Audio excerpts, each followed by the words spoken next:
कर्नाटका की सियासत के अंदर इस टाइम पे काफी गतिविधियां चल रही हैं, चीजें ऊपर नीचे हो रही हैं और तो और किसकी सत्ता आने वाली है इसका भी कोई अता पता नहीं है।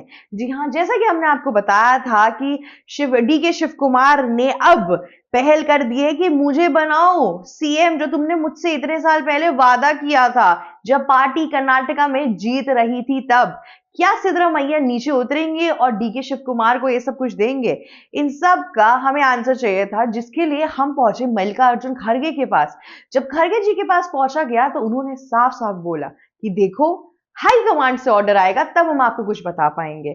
जब उनको ये बात पता चली कि अरे लोग तो मजाक उड़ाने लगे कि खड़गे साहब आप है पार्टी के प्रेसिडेंट और आपको पता ही नहीं है कि क्या और कैसे करना है, उसके बाद से खड़गे साहब पूछने लगे, कॉल कर रहे थे। जब तक उन्होंने प्रियंका गांधी और सोनिया वाड्रा को कॉल किया और राहुल गांधी को, तब तक देखा कि वो दोनों तो दुबई में बैठे हुए हैं। अब दुबई से उनकी पिक्चर लीक होने के बाद से पूरा मामला अजीबोगरीब हो गया। इस टाइम पर कर्नाटका के स्टेट के अंदर फिर बीजेपी ने इस वक्त का फायदा उठाया और बीजेपी समेत जीडीएस, जो कि है आपकी जनता दल सेक्युलर, उन दोनों में आपस में मिलकर कर्नाटका में नो कॉन्फिडेंस मोशन ले आया कांग्रेस के खिलाफ। जी हां, इस टाइम पे सिद्धरामैया बैठेंगे कि डीके शिव कुमार, वो तो दूसरी चीज है, कहीं इनसे इनकी गद्दी ही ना छीन ली जाए, ये बहुत बड़ा क्वेश्चन आ गया है। जी हां, अब इसके लिए कांग्रेस वाले बौखलाने लगे और अलग अलग तरीके की चीजें बोलने लगे। अब आखिरकार नो कॉन्फिडेंस मोशन होना भी क्यों नहीं चाहिए? मुझे एक बात बताइए, एक स्टेट के अंदर एक चीफ मिनिस्टर सिर्फ 5 साल रहता है, 5 साल के अंदर वो अलग अलग चेंजेस लेकर आता है। तो 2.5 इयर्स में जो सिद्धरामैया ने चेंजेस लाए, बजट एलोकेट की, चीजें की, स्कीम्स बनाई, क्या पता डीके शिव कुमार वो आके पूरी तरीके से चेंज कर दे। क्या ये हेल्दी पॉलिटिक्स है? क्या ये हेल्दी सिस्टम है जिसके अंदर कर्नाटका की पब्लिक को इसमें रहना चाहिए? उसके बाद से जब कांग्रेस वालों से ये सवाल बार बार पूछा गया नॉन कॉन्फिडेंस मोशन के ऊपर, तब कांग्रेस के लोगों से जब ये सवाल पूछा गया कि अब इसके ऊपर आपकी क्या विचारधारा है, तो सुप्रिया श्रीनेत तुरंत सामने आई और उन्होंने साफ साफ बोला कि कर्नाटका में क्या इश्यू चल रहा है उसमें बीजेपी ना बीच में आए, हम देख लेंगे हमारी पार्टी में कैसे चीजों को सॉल्व करना है। वे योगी आदित्यनाथ वर्सेस केशव मौर्य का जो पूरा सीन चल रहा है उसको सॉल्व करें, अमित शाह वर्सेस योगी के साथ जो सीन चल रहा है उसको सॉल्व करें, हमारी पार्टी के अंदर ना घुसे। सुप्रिया श्रीनेत जी ये चीज भूल गई है कि अभी हुआ था बिहार इलेक्शन, जहां पे अमित शाह, योगी आदित्यनाथ आराम से रैली करने आए तो आज सच कोई प्रॉब्लम दिख नहीं रही थी, या फिर अगर प्रॉब्लम हो भी तो भी ऐसा तो नहीं होता है कि एक स्टेट की पूरी सिस्टम पर बात आ जाए। जी हाँ, ये किस तरीके के वादे करती है कांग्रेस की सरकार कि आधे साल कोई और रहेगा, आधे साल कोई और रहेगा। आप यूपी के रहने वाले हैं और अगर मैं आपको बोलूं कि यूपी में आधे टाइम योगी आदित्यनाथ रहेंगे, उसके बाद से केशव प्रसाद मौर्य रहने लगेंगे, तब क्या आपका सीन होगा कि अरे ये क्या बात हुई, कोई मजाक हो गया? तो सुप्रिया श्रीनेत ने बहुत ही ऐसे बोला जाए कि बिना किसी शर्म के इस चीज को डिफेंड किया और उन्होंने साफ साफ बोला कि नो कॉन्फिडेंस मोशन में कुछ नहीं होगा। सरकार ने जो काम किया है कर्नाटका में उसकी वजह से जनता हमें नहीं निकालेगी या ऑपोजिशन भी नहीं जीत पाएगी। पर बात इतनी सी है कि उनके काम जो उन्होंने किया है आज सच दिख नहीं रहा है। इस टाइम पे कर्नाटका के अंदर डेथ क्राइसिस है, कर्ज की भी उतनी ही बात चल रही है।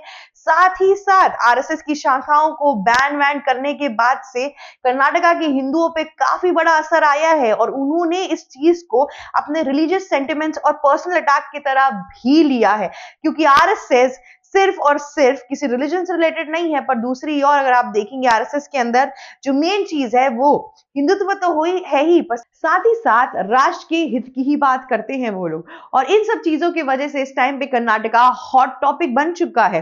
डीके शिव कुमार के जो समर्थक हैं उन्होंने रैली वैली शुरू कर दी है, हर जगहों पे चीजें हो रही हैं, लेकिन कोई भी नतीजे सामने नहीं आ पा रहे हैं। और आए भी कैसे? ये सब लोग तो फॉरेन ट्रिप पे चले जाते हैं। फॉरेन ट्रिप पे जब वो सोचने लगे लोग कि क्या मामला है, क्यों गए हैं, तब ये भी मामला सामने आया कि क्या पता कि प्रियंका गांधी के पति जो हैं वाड्रा साहब, उनके ऊपर जो मनी लॉन्ड्रिंग का केस चल रहा है, जिसकी सुनवाई अभी होने वाली है, क्या पता उसके लिए ये लोग दुबई गए हैं। और मल्लिकार्जुन खड़गे तो खुद ब्लैंक है। इस टाइम पे प्रियांक खड़गे भी कोई चीज आज सच बोल नहीं रहे हैं, वरना बीच में आरएसएस को लेके बहुत सवाल उठा रहे थे।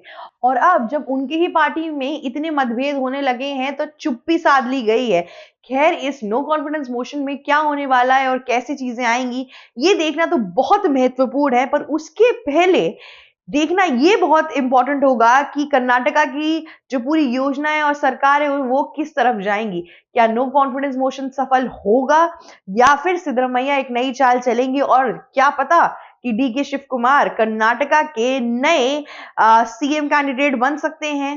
लेकिन अभी तक कांग्रेस पार्टी ने इस चीज का स्पष्टीकरण नहीं किया है, कोई रिजल्ट हमारे सामने नहीं हुआ है। पर कर्नाटका की जनता को ये समझना होगा कि कोई पार्टी अगर ऐसे वादे करे और वही यही ना क्लियर हो कि आपका प्रतिनिधि कौन बनेगा, आपका चीफ मिनिस्टर कौन बनेगा, तो वो उससे ज्यादा कंफ्यूज पार्टी शायद ही कोई होगी। जैसा कि मैंने आपको पहले भी बोला है कि ये ऐसी पहली जगह नहीं है जहां पे कांग्रेस ने रोटेटरी चीफ मिनिस्टर का पूरा प्रावधान सामने लाया है। अगर आप पीछे मुड़ के देखेंगे तो उन्होंने सेम चीज पंजाब में भी की थी। अमरिंदर सिंह गिल और नवजोत सिंह सिद्धू को बोला था कि आधे टाइम तुम करना, आधे टाइम तुम करना, और ऐसे करते करते कांग्रेस पार्टी वहां से भी सत्ता में निकल गई। तो बहुत ज्यादा चांसेस है कि जब जब कांग्रेस पार्टी ने ऐसे कोई भी प्रस्ताव सामने लाए हैं, तब तब उन्हें भीषण तरीके से हार देखने को मिली है, क्योंकि जनता का भरोसा उठ जाता है अपने लीडर के ऊपर से। जी हाँ, ये बहुत इंपॉर्टेंट चीज है कि जनता का भरोसा रहे कि जिसको देखकर और सोच समझ के वोट किया था वो इंसान रहे। पहले एक चीफ मिनिस्टर के साथ आप कंफर्टेबल होते हैं, उसके बाद से फिर दूसरा चीफ मिनिस्टर आ जाता है, उसके नए तौर तरीके के साथ जनता को ढलना पड़ता है। ये पॉलिटिक्स है, उनकी लाइवलीहुड है, ये कोई मजाक थोड़ी ना है कि कोई क्लास मॉनिटर का गेम है कि एक महीना कोई बन जाएगा, एक महीना कोई बन जाएगा। ऐसे नहीं चलता है। पर कांग्रेस पार्टी को ये समझने में बहुत ज्यादा टाइम लग जाएगा, अब मुझे लगता है। खैर, सुप्रिया श्रीनेत की इस कॉन्फिडेंस की तो दाद देनी पड़ेगी, जिस हिसाब से कांग्रेसी इस टाइम पे सामने आ रहे हैं और उनका कॉन्फिडेंस दिख रहा है। क्या पता कि सिद्धरमैया की सरकार सही में इतना बड़ा इंपैक्ट बनाकर गई है कर्नाटका के अंदर। पर रिपोर्ट्स तो कुछ और कह रही हैं। लेकिन इस टाइम पे देखना बहुत इंपॉर्टेंट होगा कि जब बीजेपी पावर में आएगी कर्नाटका के अंदर, तो सिद्धरमैया, प्रियांक खड़गे का क्या हाल होगा। इन लोगों ने बड़ी रणनीतियां बनाई, बड़ी बड़ी तरीकों की चीजें की, अलग अलग विभाजन लाने की कोशिश की। अब जब ये मुंह के बल गिरेंगे तो किस तरीके से इस चीज का प्रावधान होगा, ये बहुत इंपॉर्टेंट है। डीके शिव कुमार रुकते हुए तो नहीं दिख रहे हैं, क्योंकि डीके शिव कुमार को अगर रुकना ही होता तो ये चीज या ये बात वो सामने लाते ही नहीं। उन्होंने लाया, उनके समर्थकों ने प्रोटेस्ट करना भी शुरू कर दिया। वे बीच में बीजेपी नेताओं से भी मिलते हुए दिखे थे और काफी टाइम तक क्रिटिक्स का यह भी कहना था कि उनका चेंज ऑफ माइंड का भी प्लान बन रहा है। तो इन सब चीजों में अब देखते हैं कि डीके शिव कुमार इस बार अपनी गद्दी हासिल कर पाते हैं या नहीं, या फिर चुप्पी साधेंगे और क्या पता एक नई पार्टी ज्वाइन कर ले। इन सब चीजों के लिए आप बने रहिए एबीसी हिंदी के ऊपर। आशा करती हूँ आपको मेरी वीडियो बहुत अच्छी लगी हो, और प्लीज हमें लाइक, शेयर, सब्सक्राइब और कमेंट करना मत भूलिएगा। जाते जाते बेल आइकन भी हिट कर दीजिएगा। Thank you so much for watching us. ABC Hindi news, आज ही जुड़िए हर खबर के साथ।